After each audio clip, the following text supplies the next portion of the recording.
তোমার ভালো যদি তুমি না বুঝো, কেউ তোমার মনে রাখবে না। তোমার জন্য ভাববার কারো সময় নেই, সবাই ব্যস্ত, সবার কাজের অভাব নেই।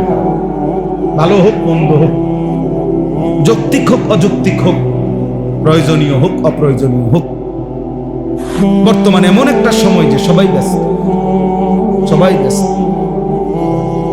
আজকে সকালবেলা আমি ফজরের নামাজের একটু পরে আমার মেয়ের মাদ্রাসায় গেছি। তো আসার সময় দেখছি যে একটা হাইয়েস আর ট্রাক মুখোমুখি অ্যাক্সিডেন্ট করছে, গাড়ি আটকায় গেছে। তো হাইয়েস গাড়িটার এই মাইক্রোটার ড্রাইভার একদম ভিতরে ঢুকে গেছে।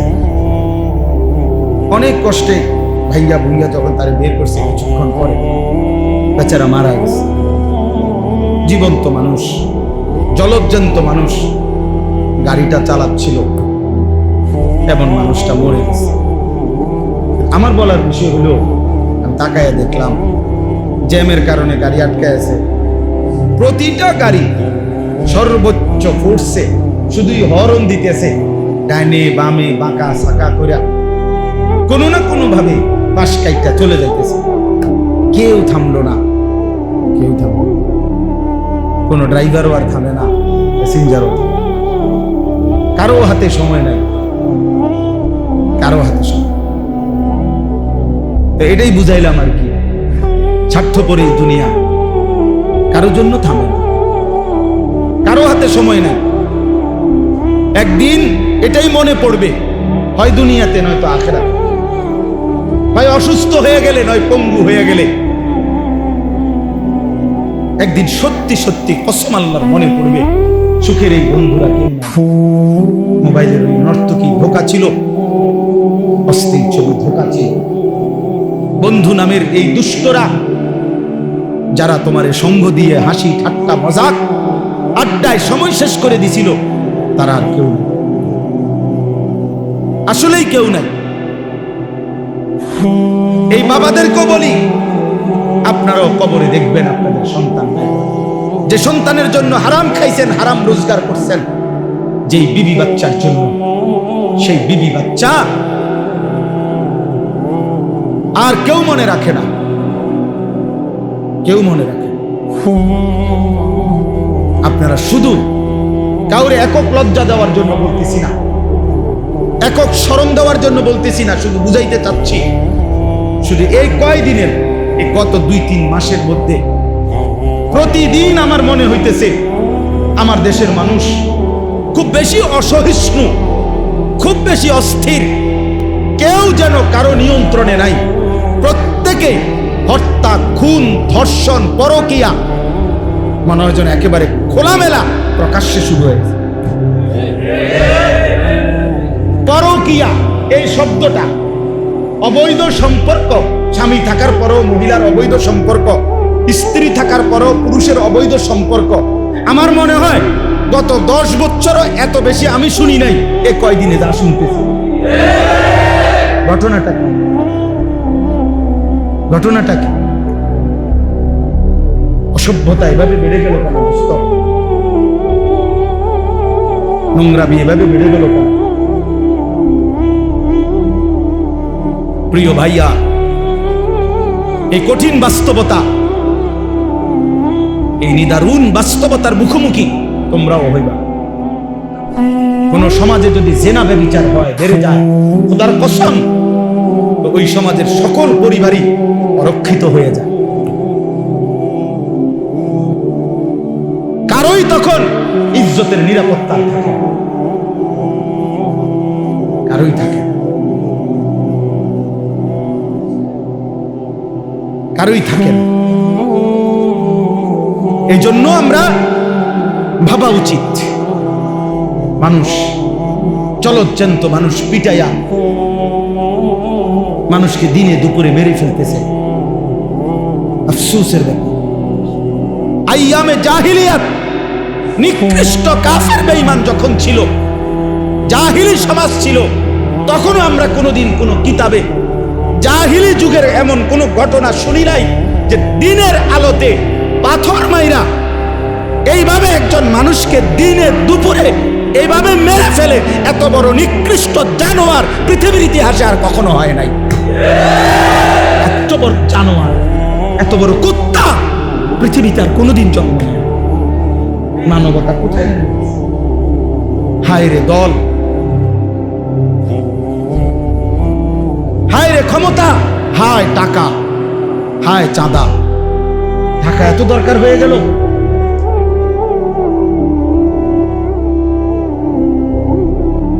সারা পৃথিবী দেখছে, অবাক হয়ে গেছে, আশ্চর্য।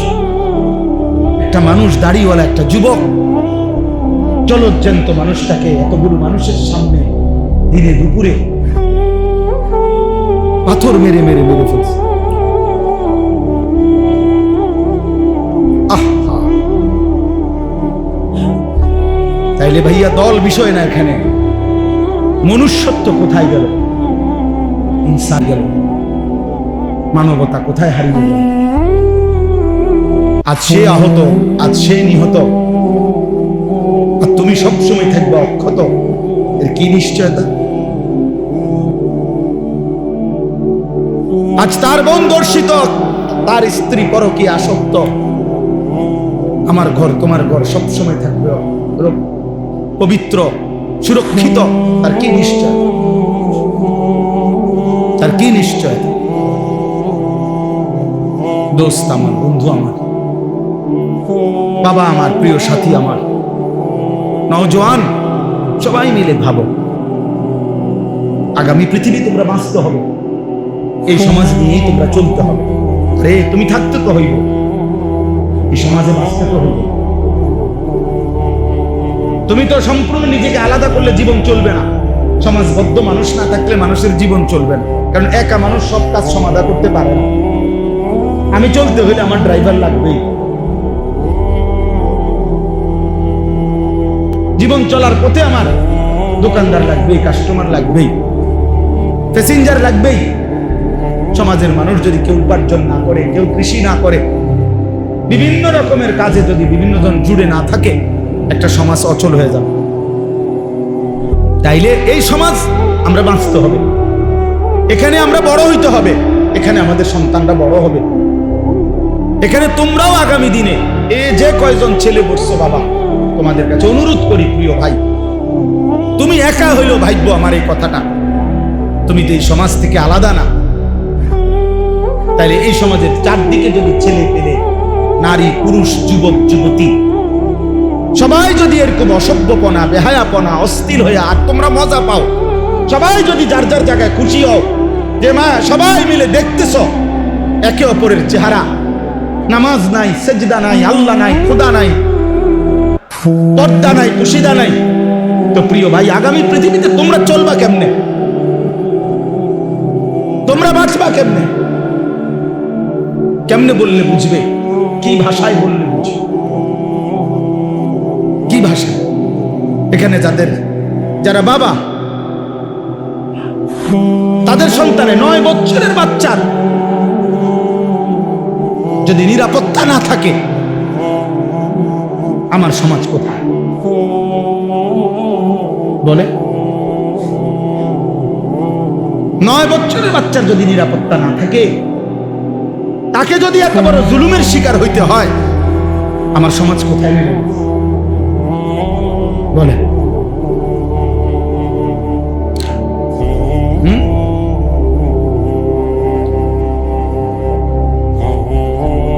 কথা নাই, বার্তা নাই। নিরীহ 2 জন ইমাম মুয়াজ্জিন, ওনাদেরই রিমান্ড হয়ে গেল, বাকি ঘটনা সব আড়াল হয়ে গেল। বুঝেননি? দুনিয়া না ধোকা দিবা, আখেরাত। আখেরাত আজকে না জুলুম করলা, আগামী দিনে আখেরাতে আড়াল করবে কে? এই জন্য আমি আমার কথা এতটুকুই, প্রত্যেকের কাছে ছেলেরা, বাবারা নিজের দিকে আরেকটু যত্নবান হও। ছেলেরা তোমরাও বাবা আরেকটু যত্নবান হও।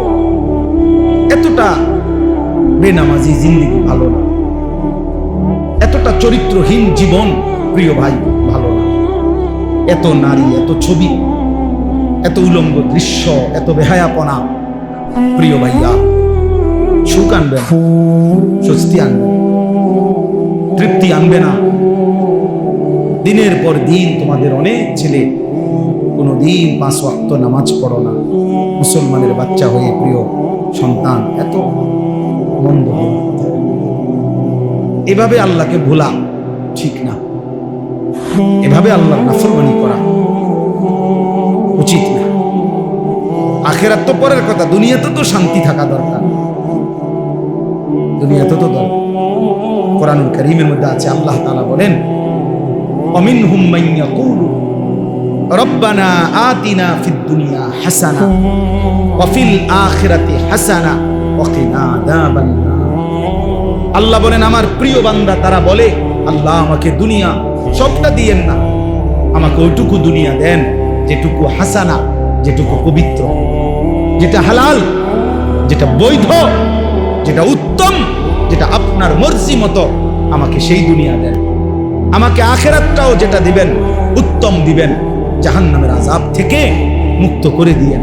আল্লাহ তাআলা বলেন, যে বান্দা আমার পবিত্র দুনিয়া চায়, পবিত্র আখিরাত চায়, জাহান্নাম থেকে মুক্তি চায়, খোদার কসম আল্লাহ বলছে, উলাইকা লাহুম নাসীবুম মিম্মা কাসাবু, আমার এই বান্দা 24 ঘন্টা যা করবে দুনিয়ায় আমি সবটার বিনিময় আখিরাতে তারে বুঝায়। পয়সা যেটা দিল নেকি দেবো, পরে বাজার করলো নেকি দেবো, ওই ব্যবসা করলো নেকি দেবো, ও স্বামী স্ত্রীর মিলন করলো নেকি দেবো, ও সন্তানাদি লালন পালন করলো নেকি। উলাইকা লাহুম নাসীবুম মিম্মা কাসাবু, সে যা অর্জন করবে আমি সব তার প্রতিদান দেব। কারণ সে আমার কাছে চাইছে, ব্যবসা হোক, বাজার হোক, সংসার হোক, স্ত্রী হোক, সন্তান হোক, জীবনে আমার কাছে সে পবিত্রতা চাইছে, হালাল চাইছে, হালাল চাইছে।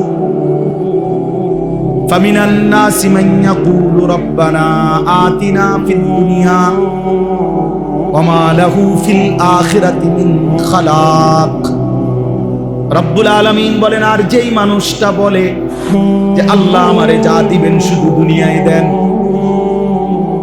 অনেক মানুষ যে শুধু দুনিয়াই চায়, হালাল হারামের দরকার নেই। হুজুর 100 টাকা দিছি, দোয়া করে দেন আমার ব্যবসাটার মধ্যে আল্লাহ যেন বরকত দেয়। এখন ব্যবসার পদ্ধতি কি হালাল না হারাম? পণ্যটা কি হালাল না হারাম? বেচা কিনার সিস্টেমটা কি হালাল না হারাম?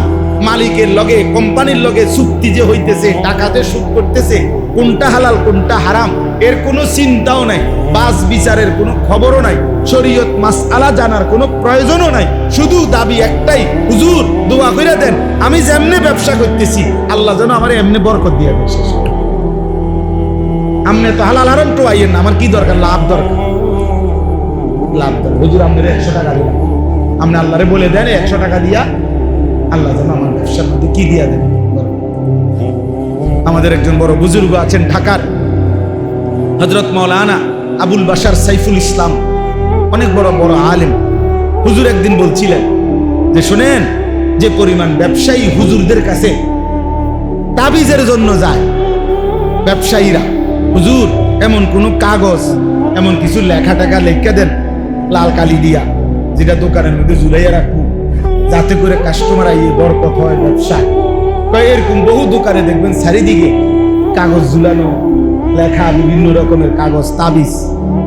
তাবিজের জন্য, ব্যবসার বরকতের জন্য যে পরিমাণ হুজুরের কাছে গেছে, আলেমের কাছে, তার 100 ভাগের 1000 ভাগের 1 ভাগও একটা শরীয়তের মাসআলা যে এটা হালাল না হারাম, এই পদ্ধতিটা আমার এটা জানার জন্য 1000 ভাগের 1 ভাগও যায়। বুঝেন নাই কথা? কোম্পানি বলে দিছে টার্গেট পুরা করতে পারলে 3 দিনের Cox's Bazar tour. Target fill up করে দিছে কক্সবাজার। আমার একদিন একজনের কাছে দোয়া করে, দোয়া করতে কক্সবাজার 3 দিনের জন্য কোম্পানি থেকে যাইতেছে। আমি বেড়া বেড়ি এক লগে নি কহ যে এক লগে, আমি তো কিতে দোয়া করতাম, আমরা যাতে ভালো করে নাচতে পারি নাকি? কি দোয়াটা কি করতাম? তোর কক্সবাজারের উপরে কি গজব করতো আর তোর মাথা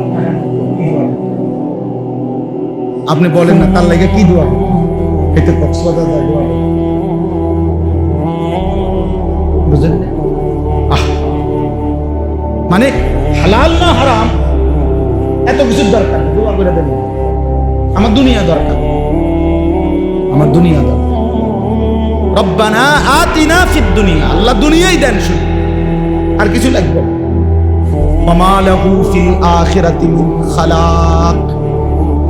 রব্বুল আলামিন বলে বান্দা মনে রেখো, এমন নাফরমান দুনিয়া তো কিছু মিলবেই বান্দা, যাই পাওয়ার কিছু দুনিয়া তো পাবাই, তবে শুধু মনে রেখো ওমা লাহু ফিল আখিরাতি মিন খালাক, আখিরাতে কিন্তু কোনো অংশ থাকবে না, আখিরাত কিন্তু কিছুই মিলবে না। দুনিয়া তো আমি আল্লাহ তোমাকে দেব না কেন? তুমি চাইছো তোমারে দেবই দুনিয়া, আমি আল্লাহ তো না চাইলেও দুনিয়া দেই।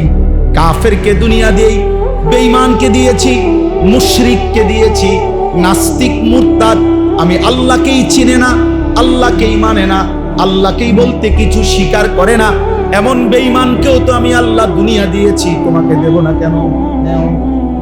বাতে না উদা খাইবা না, এটা তো আমি কুত্তারও খাওয়াই, জানোয়ারকেও খাওয়াই। হ্যাঁ, দুনিয়া তো আমি জানোয়ারকেও দেই, বেটা তোরে দিতাম না, যা নে বেটা, আর কি তা বাতে না দুগা, আর কি খাবি না? বিল্ডিং, আরে বিল্ডিং তো ইউরোপ আমেরিকার মধ্যে কুকুর শুকর ওরা যেখানে ফার্মে পালে কুত্তা শুকর, ওইগুলোও তো বিল্ডিং এ থাকে, এসি রুমে। কি তো হইছেটা কি বেটা? এসি গাড়ি, এটা তো জানোয়ারও চলে ইউরোপের মধ্যে। আমার একজন পরিচিত আমারে বলছে জাপানে থাকে, যে হুজুর আপনার এইসব প্রাইভেট কারে আমরা জাপানে ছাগলটা নেই, ছাগল টানে ছাগল। আমি যদি বলি ভাই সব বক্তা জানেন তো প্রাইভেট কারে আসছি, ছোটখাটো বক্তা মনে করেন, আরেকতে কইবে হুজুর প্রাইভেট কারে ছাগল টানে, বেটাগিরি কি তা? মানে এটার মধ্যে কি ফুটাগিরি কি বলেন? এত তো জানোয়ারও চলে। এজন্য দোস্ত, দুনিয়া মিলে যাওয়া, দুনিয়ায় ভালো থাকা তেমন কিছুই না, তেমন কিছুই না, বরং মূল বিষয় হলো আল্লাহকে প্রাধান্য দেওয়া, আখিরাতকে প্রাধান্য দেওয়া। প্রয়োজনে পুরা দুনিয়া ছেড়ে দিলাম, প্রয়োজনে সব ছেড়ে দিলাম, আল্লাহকে নিলাম, আল্লাহ সন্তুষ্টি চাইলাম, আখিরাত চাইলাম। খোদার কসম নবী বলছে ওই ব্যক্তি লাভের ব্যবসা করছে যে দুনিয়া ছেড়ে দিছে, আল্লাহকে গ্রহণ করছে। এই চলেন এবার এই তর্জমা শুনেন, তাহলে কথা শেষ। এখানে যে আয়াত আমি পড়ছি সূরা বাকারার, কোরআনুল কারীমের 2 নম্বর সূরা, 2 নম্বর পারা, সূরা বাকারা। এই সূরার 207, 208 এই দুইটা আয়াত পড়ছি। এবার এই শেষ তর্জমাটা শুনেন অল্প একটু। রাসূলুল্লাহ সাল্লাল্লাহু আলাইহি সাল্লামের একজন সাহাবী সুহাইব, ওনার নাম ছিল সুহাইব রুমি, মানে রোম দেশের মানুষ ছিলেন উনি। তো উনি ইসলাম পূর্ব যুগেই মক্কায় এসে বসবাস করছিলেন এবং মক্কায় এসে ব্যবসা করতেন। ব্যবসা করতে করতে একটা পর্যায়ে উনি মক্কার একজন বিশিষ্ট ব্যবসায়ী, ধনাঢ্য ব্যবসায়ী হয়েছিলেন, সুহাইব রুমি ওনার নাম। তো রাসূলুল্লাহ সাল্লাল্লাহু আলাইহি ওয়াসাল্লামের হাতে এক পর্যায়ে উনি কালেমা গ্রহণ করছেন। নবীজি সাল্লাল্লাহু আলাইহি সাল্লাম যখন মক্কা থেকে হিজরত করে মদিনায় গেছেন, তো আরো অন্যান্য সাহাবীরাও ধীরে ধীরে আগে পিছে, কেউ আগে কেউ পরে, ওনারাও ধীরে ধীরে মদিনায় হিজরত করে করে রাসূলুল্লাহ সাল্লাল্লাহু আলাইহি সাল্লামের কাছে চলে গেছেন। তো নবীজি সাল্লাল্লাহু আলাইহি সাল্লাম যাওয়ার পরে কিছুদিন পরে যারা গেছে নবীজির কাছে মদিনায় মক্কা ছেড়ে, এর মধ্যে উনি একজন, এই সুহাইব রুমি, অর্থাৎ উনিও হিজরত করে মদিনায় গেছেন নবীজির হিজরতের পরে, মানে নবীজি তখন চলে গেছে মদিনায়, এর পরে গেছে। তো যেদিন উনি মক্কা থেকে হিজরত করে গোপনে মদিনার উদ্দেশ্যে রওনা দিছে, ওই দিন কিছু দূর যাওয়ার পরে মক্কার কুরাইশরা খবর পাইয়া ওনারে ঘেরাও দিয়া ধরে ফেলছে, আটকাইয়া ফেলছে আর কি, যাইতে দিবে না মদিনা। এই তখন তাফসীরের মধ্যে আছে, আমি এই আয়াতের জন্য কইতেছি আর কি কথা। তো তাফসীরের মধ্যে আছে এই সাহাবী উনি একজন তীরন্দাজ সাহাবী ছিলেন, মানে সাহাবীদের মধ্যে সবচেয়ে বেশি তীর ছুটতে পারতেন, কাফেরদের তীরন্দাজ উনি একজন পারদর্শী ছিলেন। তো ওনার কাঁধের মধ্যে যেই ধনুক তীর ছিল, উনি কাফের কুরাইশদেরকে দেখাইয়া বলছে, দেখো তোমরা সবাই জানো আমি মক্কার সেরা তীরন্দাজদের একজন, কাজেই ইচ্ছা করলেই তোমরা আমার কাছে এখন আসতে পারবা না। আমি যতক্ষণ পর্যন্ত আমার কাছে তীর আছে ততক্ষণ আমি একজন একজন করে গাইতালাম। হ্যাঁ, কাজে আমার কাছে আসতে পারতাম। এরপরে যদি আমার তীর শেষ হয়ে যায়, এরপরে আমার কোমরে তরবারি আছে, এই দেখো আমি তরবারি চালনা তো অভিজ্ঞ, তোমরা জানো। এরপরে আমি তরবারি দিয়ে তোমাদের সাথে যুদ্ধ করব, সেখানেও তোমাদের বহু লোক হতাহত হবে। হ্যাঁ, এরপরে যদি তোমরা আমারে ধরতে পারো, কাজেই এত অল্পতেই আমারে তোমরা ধরতে পারবা না, আটকাইতে পারতা না, তোমাদের অনেক ক্ষতি হবে। কিন্তু এই কথাটা শুনে, কিন্তু আমি তোমাদের কাছে একটা প্রস্তাব দিচ্ছি, আমি জানি তোমরা আমারে কেন আটকাইছো, অন্য অনেকেই চলে গেছে তারে আটকাও নাই, আমারে আটকাইছো তোমরা, আমি জানি। কারণ তোমরা জানো যে আমি মক্কার ধনাঢ্য ব্যক্তিদের একজন, আমার কাছে অনেক সম্পদ আছে, স্বর্ণ রৌপ্য আছে, এটা তোমরা জানো, আমি জানি। এই জন্য তোমরা আমারে আটকাইছো। আমি জানি তোমাদের মূল লোভ সম্পদের প্রতি। অতএব আমার যত সম্পত্তি আছে, যেখানে যেখানে আমি রেখে আসছিলাম, এখন আমি সব বলে দিচ্ছি, তোমরা সব কিছু নিয়ে নাও। বিনিময়ে শুধু আমারে একা আমার আকা, আমি যার জন্য যাচ্ছি, আমার সেই প্রিয় বন্ধু আমার রাসূলের কাছে যাইতে না, আমারে বাধা দিও, আমারে আমার কাছে, আমার নবীর কাছে আমারে যাইতে, আমি কিচ্ছু নেব না, সব দিয়ে দিলাম, সব জানাই দেবো তোমাকে, তোমরা আমারে ছেড়ে দাও। স্বাভাবিকভাবে আমারে ধরতে পারতা না, তোমরা হতাহত হইবা, এটাও করো না, আর সম্পদও আমি নেব না। তাফসীরের মধ্যে আছে মক্কার কুরাইশরা বলছে, তুমি এই ঘোড়া যেটা নিয়ে রওনা দিছো এটাও দিয়া লাইতে হবে, শুধু গায়ের পোশাক ছাড়া আর কিছু নিতে পারবা। উনি বলছে ঠিক আছে, আমি শুধু আমার গায়ের পোশাক নিয়ে রওনা দিলাম, আর সব সম্পত্তির কথা একবারে দাগে দাগে বলে দিলাম, তোমরা সব নিয়ে নাও, আমি আমার এই এক কাপড়েই আমার রাসূলের কাছে আমি যাইতে চাই, তবু আমারে বাধা দিও। মক্কার বেঈমান কুরাইশরা সমস্ত সম্পত্তি নিয়ে ওনারে ছেড়ে দিছে। উনি একা এক কাপড়ে এই লম্বা পথ, দীর্ঘ পথ সফর করে আল্লাহ নবী সাল্লাল্লাহু আলাইহি ওয়াসাল্লামের কাছে মদিনায় পৌঁছা নবীজি সাল্লাল্লাহু আলাইহি ওয়াসাল্লামের দরবারে বসে এই পুরো ঘটনা শুনেছে।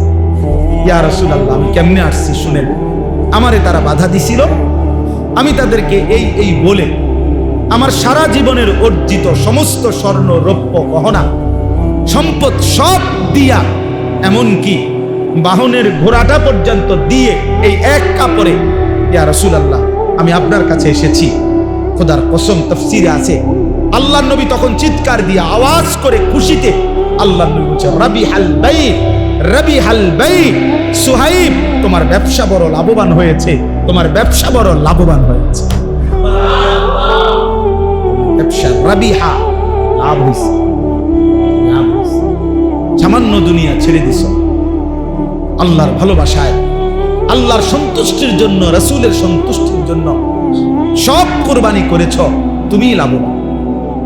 এর তখন ঠিক ওই সময় আল্লাহ তাআলা জিবরাইলকে পাঠিয়ে এই সাহাবীর প্রশংসায় কোরআন কারীমের এই আয়াত নাযিল করেছে। ওয়া মিনান নাসি মান ইয়াশরি নাফসাহু, আল্লাহ বলে বন্ধু আপনার সাহাবীদের মধ্যে কিছু সাহাবী এমন যারা তাদের পুরা জীবনটাকে বিক্রি করে ফেলেছে ইবতিগা মারদাতিল্লাহ, আল্লাহ রব্বুল আলামিনের সন্তুষ্টির তালাশে, রব্বুল আলামিনের সন্তুষ্টির তালাশে পুরা জীবন দিয়ে দিছে, পুরা জানমাল সব বিলীন করে দিয়েছে, বিনিময়ে আল্লাহকেই চেয়েছে, আখিরাতকেই চেয়েছে। আল্লাহ বলেন ওয়াল্লাহু রাউফুম বিল ইবাদ, এমন বান্দার ব্যাপারে নিশ্চয়ই আল্লাহ বড় বেশি দয়াবান, আল্লাহ তাকে উপযুক্ত পুরস্কার দিয়ে ভরপুর করে দেবে। আপনি ঘাবড়ায়েন, ওরে বলে দেন আমি আল্লাহ ওরে সন্তুষ্ট করব। কোরআন শরীফে আছে হযরত আবু বকর সিদ্দিক রাদিয়াল্লাহু তাআলা আনহু জীবনের সব কিছু আল্লাহর জন্য বিলায় দিয়েছিলেন। তো নবীজিকে আল্লাহ তাআলা কোরআনের আয়াত নাজিল করে নবীজিকে আল্লাহ শুনাইছিলেন। লম্বা সূরার মধ্যে আছে লাস্টে ওয়ালা সাউফা ইয়ারদা, আল্লাহ নবীজিকে বলছে বন্ধু আপনার সাহাবী আবু বকরকে বললেন আপনি তারে খুশি করার দরকার নাই, আমি আল্লাহ নিজে হাসরের ময়দানে আপনার আবু বকরকে আমি খুশি করে দেব। ওয়ালা সাউফা ইয়ারদা ওয়াল লাইলি ইযা ইয়াগশা, এই সূরার শেষে আমি তাকে খুশি করে দেব। তো আল্লাহ তাআলা এখানেও বললেন বন্ধু আমি বললাম আমার সন্তুষ্টির জন্য আপনার এই সাহাবী নিজের সব দিয়ে দিয়েছে, তার পুরা জীবন বিক্রি করে দিয়েছে, বিনিময়ে আমি আল্লাহকে গ্রহণ করছি। এই জন্য দোস্ত, এই জন্য প্রিয় ভাই, আমি কিংবা তুমি, জওয়ান কিংবা বুড়ো, আমাদের প্রত্যেকের জীবন মূলত আল্লাহর জন্য, আখিরাতের জন্য। আমরা যদি আল্লাহকেই না পেলাম, নামাজেই না পেলাম, এই কপাল যদি সেজদাই না দিল, আল্লাহকেই না চিনল, তো ওই কপাল মন্দ, লানত ওই কপালের উপরে, থুতু মারি ওই কপালের উপরে। ছেলেরা মনে রাখে তোদের ওই কপালে আমি থুতু মারি যে কপাল আল্লাহকে সেজদা দেয় না, নাফরমান। তোর ওই কপালে থু থু, তোর কপালে থুতু মারি, থুতু মারলাম তোর ওই কপালে। ভাত খাস, খাবে না, শুধু ঘুম যাস, পেশাব পায়খানা করস, রাস্তার জানোয়ারের দিকেও তাকাইস, ওই জানোয়ারও খায় আর ঘুমায় আর পেশাব পায়খানা। যা ভাতে খাবে, অসুবিধা নেই, খাবে আর কি। এই তো দুনিয়া, এই তো দুনিয়া। আল্লাহকেই ভুললা গেলাম, সেজদাকেই ভুলে গেলাম, নামাজকেই ভুলে গেলাম, মালিককেই ভুলে গেলাম। জীবনে চিনলা কি আর শিখলা কি, বুঝলাই কি? এই আকল, এই দেমাগ, এই চোখ, এই কান, এই দিল, এটা দিয়ে আর মানুষ হয়ে লাভ কি? যে দিল আল্লাহ চেনে না, যে কান আল্লাহর কথা শুনে না, যে কপাল আল্লাহকে সেজদা দেয় না, যে চোখ আল্লাহর কুদরত দেখে না, খোদার কসম এই কোরআন আল্লাহ তাকে বলছে উলাইকা কাল আনআম, ওইটা জানোয়ার, জানোয়ার, জানোয়ার, জানোয়ার, জানোয়ার। আল্লাহ বলে যদি কোনো কথা কয় তো তারে কবি বালহুম আদাল, না না তুই জানোয়ারের চাইতে নিকৃষ্ট। যদি গাড় ফাঁক দেয় তো কবি হ তুই জানোয়ার, কোনো খারাপ। কোরআন শরীফ দেখো, আল্লাহ বলছে লাহুম কুলুবুল লা ইয়াফকাহুন, দিল আছে বোঝে না, চোখ আছে দেখে না, কান আছে শোনে না, সে জানো।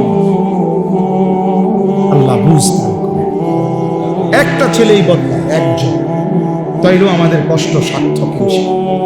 একজনই বলে বড় মজমা দিয়া করবা কি? বৃষ্টি না হইলে আরো বড় মাহফিল হইতো, আরো বড় মাহফিল হইলে আরো বেশি বুট বেচা হইতো, হ্যাঁ আরো চটপটি বালা বেচা হইতো। আরো বড় মাহফিল হইলে খেলনা, বাঁশি, প্যাঁপু, এগুলো আরো বেশি বেচা কেন হইতো। এই তো মানে আরো বড় মাহফিল দিয়ে কি হলো? 50,000 লোক দিয়ে কি হলো? হেদায়েতের জন্য 50,000 কিংবা 5 জন, এটা কোনো কথা না। আসমানওয়ালা গ্রহণ করলে সামান্য বালুও দাম, আসমানওয়ালা গ্রহণ না করলে পাহাড়ও ভেঙে ভেঙে বালু হয়ে যায়। আল্লাহ আমাদেরকে বুঝতাম। অতএব সর্বশেষ কথা হলো আল্লাহ বলেন, ইয়া আইয়ুহাল্লাযীনা আমানু দুখুলু ফিস-সিলমি কাফা, হে মুমিন, হে ঈমানদার, আমি আল্লাহ তোমাকে বলছি, আমার ঈমানদার বান্দা, পুরি ইসলামের মধ্যেই ঢোকো। শান্তি, কামিয়াবি, ইজ্জত, মর্যাদা, সম্মান ইসলামের মধ্যে, আল্লাহকে মানার মধ্যে। আমরা কিতাবে পড়ছি হযরত ওমর রাদিয়াল্লাহু তাআলা আনহু এরকম মসজিদের মিম্বরে বসে, ওমর যখন অর্ধ পৃথিবীর বাদশাহ, খলিফা, তখন তিনি বলতেন সাহাবীদেরকে, যে সাহাবারাদেরকে, ভাইয়ারা, যে বন্ধুরা শোনো, আমি সেই ওমর, ইসলাম পূর্ব যুগে যে একজন মহিলার বকরি চড়াইতাম ভাড়ায়, পারিশ্রমিকে একটা মহিলার ছাগল বকরি চড়াইতাম। আমি এত বোকা ছিলাম যে কোনোদিন ওই মহিলার বকরিগুলা সন্ধ্যাবেলায় গুইন্না, যতটা সকালে নিছিলাম ততটা বিকালে আইসা গুইন্না বুঝাইয়া দিতে পারতাম না। 4-5টা বকরি ডেইলি হারাই লেতাম। কয়টা ছাগল গুইন্না ঠিক করে কয়টা নিছিলাম, কয়টা ফিরে এলে, এটা আমি পারতাম না। আমি এত বোকা ছিলাম, ছাগলটা গুইন্না রাখতে পারতাম। আমি সেই ওমর, ইসলাম আমাকে এতটা ইজ্জত দিছে, আজ আমি আধা জাহানের বাদশাহ। যে কয়টা ছাগল ঠিক রাখতে পারতাম না, সে আজকে অর্ধ পৃথিবী। তিনি বলছেন, ইসলাম আমাকে দামি বানাইছে, রাসূলের অনুসরণ আমাকে দামি বানাইছে, নয়তো আমি সেই মক্কার মহিলার বকরি চড়ানো রাখালি থাকতাম, অখ্যাতই থাকতাম।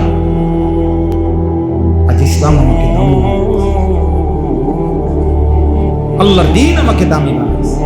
এজন্য আল্লাহ বলছে, পুরা ইসলামের আল্লাহকে দ্বীন মানো। এজন্য ছেলেরা নামাজ পড়ো, ছেলেরা আখলাক সুন্দর করো, বাবারা হালাল উপার্জন করে, হারাম রোজগার করেন। বুড়া মিয়ারা শেষ বয়সটা বিড়ি, সিগারেট, সাদওয়ানের গপ আর বন্স বিড়িতে শেষ করেন না, আল্লাহর জিকিরে শেষ করেন, আল্লাহকে ডেকে শেষ করেন হায়াত। ওয়ালা তাত্তাবিউ খুতুওয়াতিশ শাইতান, আল্লাহ তাআলা বলেন, কোনোভাবেই শয়তানের পথ, শয়তানের কদম অনুসরণ করো না। প্রতিটা গুনাহই শয়তানের পথ, সেখানে যেও না। ইন্নাহু লাকুম আদুউম মুবিন, নিশ্চয়ই শয়তান তোমাদের প্রকাশ্য শত্রু। অর্থাৎ শয়তানকে যদিও দেখা যায় না, প্রত্যেকটা গুনাহই শয়তান, প্রত্যেকটা নাফরমানি, প্রত্যেকটা মন্দ চিন্তা, এটাই শয়তান। কাজে এটা স্পষ্ট, শয়তান কোনটা, যেটা গুনাহ এটাই শয়তান, যেটা গুনাহ এটাই কি শয়তান। এই জন্য আল্লাহ বলছে, নিশ্চয়ই শয়তান প্রকাশ্য শত্রু। মানে যদিও শয়তান আমাদের কাছে মনে হয় সে তো দেখি না আমি, না না, প্রতিটা গুনাহই এটা কি শয়তান, এটা তো প্রকাশ্যই। এই জন্য ভিন নারীর হাসি, এটা প্রকাশ্য দেখা যায়, এইটাই শয়তান। হারাম ছবি, এটাই শয়তান। তোমার অসৎ বন্ধু যে তোমার নারী ছবি, অশ্লীল দৃশ্য দেখায়, আল্লাহর কথা ভুলায় দেয়, ওইটা বন্ধু না, এটাই শয়তান, এটাই শয়তান। এর উপরেই শয়তান সওয়ার আছে। মানুষ যেরকম তারা জিনের সালাম দেয়, তারা কোনো মানুষের উপরে জিন আনে।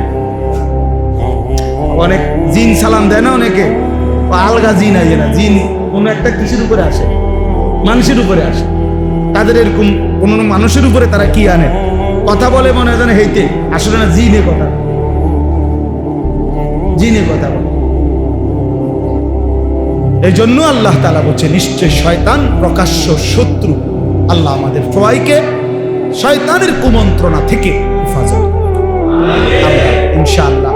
এই রাত গভীরে চলো বাবা ভাই, সবাই আমরা নিয়ত করি যে নিজের ভালো, নিজের কল্যাণ, নিজের আখিরাত ফিকির করবো ইনশাআল্লাহ।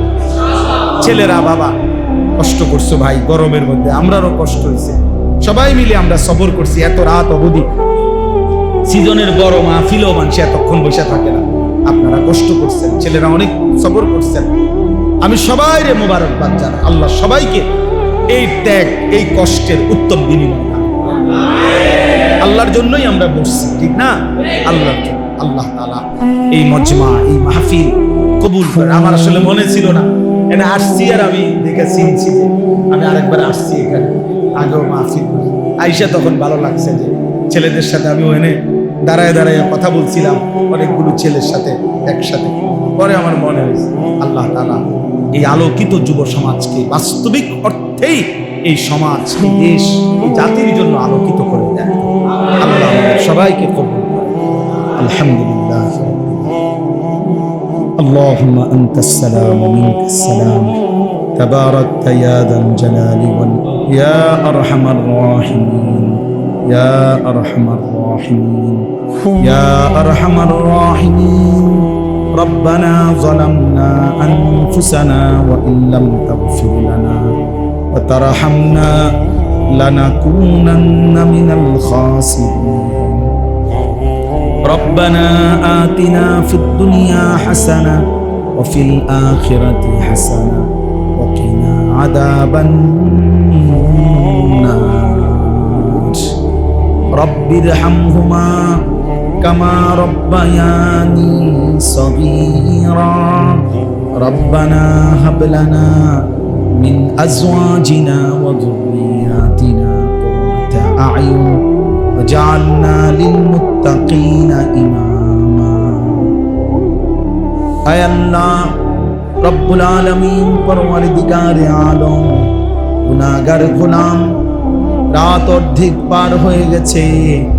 অন্ধকার গভীর রজনীতে বৃষ্টি মুখর পরিবেশে আপনার ঘরের মধ্যে মাওলা এতটা লম্বা সময় ধরে বসেছিলাম মাওলা, আপনার কথাই শুনতেছিলাম। আখিরাতের ভয় হচ্ছিল, জাহান্নামের ভয় পাচ্ছিলাম মাওলা, কবরের ভয় হচ্ছিল মাওলা, আখিরাতের কথাই মনে পড়ছিল মাওলা। রাত গভীরে মাওলা গুনাহগার গোলাম হাত উঠিয়ে মাফ চাইলাম, আপনি মাফ করে দেন আল্লাহ, মাফ করে দেন, মাফ করে দেন, মেহেরবান মাওলা মাফ করে দেন। আর কিছু দেন আর না দেন, মাফ তো করে দেন মাওলা, মাফ করে দেন। আযাব দিলে আপনার কোনো লাভ নাই, মাফ করে দিলে আপনার কোনো ক্ষতি নাই, মাফ করে দিলে আপনার কমবে না। মাফ না পেলে আমাদের উপায় থাকবে না, আপনি তাড়িয়ে দিলে আশ্রয় মিলবে না, আপনি ফিরিয়ে দিলে ঠিকানা মিলবে না মাওলা। আল্লাহ আপনি মাফ করে দেন, আপনি মাফ করে দেন। আয় করিম আপনি মাফ করে দেন, আয় রহমান আপনি মাফ করে দেন, আয় রহিম আপনি মাফ করে দেন। হাসবুনাল্লাহু ওয়া নি'মাল ওয়াকিল, হাসবুনাল্লাহু ওয়া নি'মাল ওয়াকিল, হাসবুনাল্লাহু ওয়া নি'মাল ওয়াকিল। লা ইলাহা ইল্লা আনতা সুবহানাকা ইন্নী কুনতু মিনাজ জালিমিন, ইন্নী কুনতু মিনাজ জালিমিন, ইন্নী কুনতু মিনাজ জালিমিন। আয় আল্লাহ আপনি মাফ করে দেন, আয় আল্লাহ আপনি মাফ করে দেন। সমস্ত কবরবাসীদেরকে মাফ করে দেন, মাকে মাফ করে দেন, বাবাকে মাফ করে দেন, দাদা দাদি নানা নানিকে মাফ করে দেন, চাচা মামা ফুফা খালুকে মাফ করে দেন, চাচি মামি ফুফি খালাকে মাফ করে দেন, শ্বশুর শাশুড়িকে মাফ করে দেন, আত্মীয় স্বজনদেরকে মাফ করে দেন, বিবিকে মাফ করে দেন, ছেলে মেয়েদেরকে মাফ করে দেন, ভাই বোনদেরকে মাফ করে দেন, দোস্ত আহবাবদেরকে মাফ করে দেন, বন্ধু স্বজনদেরকে মাফ করে দেন। আল্লাহ প্রতিটা মুমিনকে মাফ করে দেন, প্রতিটা ঈমানওয়ালাকে মাফ করে দেন, সমস্ত কবরবাসীদেরকে মাফ করে দেন। কিয়ামত পর্যন্ত কবরের আযাব মাফ করে দেন, কবরগুলোকে জান্নাতের টুকরা বানিয়ে দেন, আপনার নূরের রহমত দ্বারা ভরপুর করে দেন। আল্লাহ আমরা যারা বেঁচে আছি মাওলা, আমাদের আগামী জিন্দেগি আপনি সুন্দর করে দেন, ঈমান আমল দান করেন, ইজ্জত আফিয়ত দান করেন, তাকওয়া তাহারত দান করেন, হিম্মত ইস্তেকামত দান করেন, সেজদাওয়ালা কপাল বানিয়ে দেন, কাঁদনেওয়ালা চোখ বানিয়ে দেন, জিকিরওয়ালা জবান বানিয়ে দেন, মোহাব্বতওয়ালা দিল বানিয়ে দেন, সুন্নাত বন্দিগিওয়ালা জীবন বানিয়ে দেন। মাওলা কিশোর যুবক এই ছেলেগুলোকে নামাজি বানিয়ে দেন, নামাজি বানিয়ে দেন, এদের চুল সুন্দর করে দেন, এদের চেহারা সুন্দর করে দেন, এদের আখলাক সুন্দর করে দেন, নারীর আসক্তি থেকে হেফাজত করেন, মদের আসক্তি থেকে হেফাজত করেন, জুয়ার আসক্তি থেকে হেফাজত করেন, মোবাইলের আসক্তি থেকে হেফাজত করেন। আল্লাহ অশ্লীলতা বেহায়াপনা থেকে হেফাজত করেন। আল্লাহ ছেলেদেরকে আগামীর ইসলামের জন্য কবুল করে নেন, দাজ্জালের মোকাবেলায় কবুল করে নেন, মাহাদির পক্ষে আল্লাহ আপনি কবুল করে নেন। আলোকিত সুন্দর সমাজ গড়বার জন্য হিম্মত দান করেন, ইস্তেকামত দান করেন, এগিয়ে যাওয়ার মতো তৌফিক দান করেন। বাবা চাচা বয়স্কদেরকে আরো বেশি নেক আমলের তৌফিক দান করেন, বাকি হায়াতে বরকত দান করেন। মা বোনদেরকে পর্দা পুশিদা দান করেন। উলামায়ে কেরাম আইম্মায়ে কেরামকে উম্মতের ফিকির দান করেন, কওম ও মিল্লাতের ফিকির দান করেন। মানুষের দরদে দরদি হওয়ার তৌফিক দান করেন। অসুস্থ বিমারি যারা শিফা করে দেন, কামাই রুজিতে হালাল বরকত দান করেন। প্রবাসী আল্লাহ বিদেশের জমিনে আল্লাহ প্রতিনিয়ত তারা দোয়া চায় মাওলা, আল্লাহ ঈমান আমলের সাথে রাইখেন মাওলা, ঈমান আমলের সাথে রাইখেন মাওলা, সুস্থতার সাথে রাইখেন মাওলা, হালাল রুজি রোজগার করবার তৌফিক দান করেন। প্রবাসীর বিবি বাচ্চাকে নামাজি বানায় দিয়েন, চরিত্রবান বানায় দিয়েন। আল্লাহ আমাদের প্রত্যেকের আয় রোজগারে বরকত দান করেন। আমার দেশের উপরে রহমত বরকত নাজিল করেন। সারা পৃথিবীর মজলুম মুসলমানদেরকে বিজয় দান করেন, রেহাই দান করেন। আল্লাহ যুবকদের এই ইন্তজামের মধ্যে বরকত দান করেন। মসজিদখানা কবুল করে নেন। ইমাম, মুয়াজ্জিন, খতিব, কমিটি, মুসল্লি সকলকে কবুল আর মঞ্জুর করে নেন। রব্বিল হামহুমা কামা রব্বায়ানি সগীরা। সুবহানা রাব্বিকা রব্বিল ইজ্জাতি আম্মা ইয়াসিফুন ওয়া সালামুন আলাল মুরসালিন ওয়াল হামদুলিল্লাহ।